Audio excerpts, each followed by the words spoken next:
La situation va de mal en pire au chantier de construction du barrage hydroélectrique de Natigal. Suite à la grève des ouvriers, les employés de la direction et les expatriés de la CCN ont vidé le site de la base vie ce mercredi. Les logements et les bureaux ont été fermés et des dizaines de camions de livraison bloqués à l'entrée du chantier. Les ouvriers de la CCN revendiquent le paiement de leurs primes.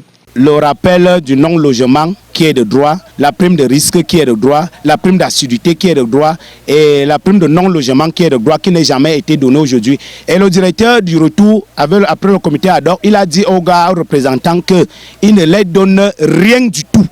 Une fois de plus, le préfet de la Haute-Sanaga est descendu sur le site pour essayer de négocier avec les ouvriers. Alors que les échanges se déroulaient en toute tranquillité, la concertation serait interrompue par l'arrivée soudaine des forces de maintien de l'ordre équipées pour la répression.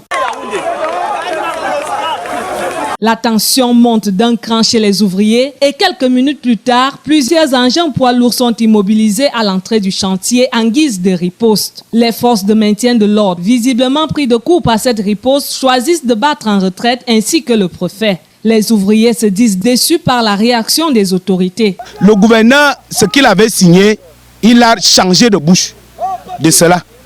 Aujourd'hui, le gouverneur a allé changer la bouche avec les gars, les représentants qui étaient à Yaoundé hier, soit disant que nous n'avons droit à rien. Ces ouvriers déplorent également l'attitude du directeur du projet qui ne fait aucun effort pour mettre fin à cette situation. Nous sommes traités de nègres par le directeur.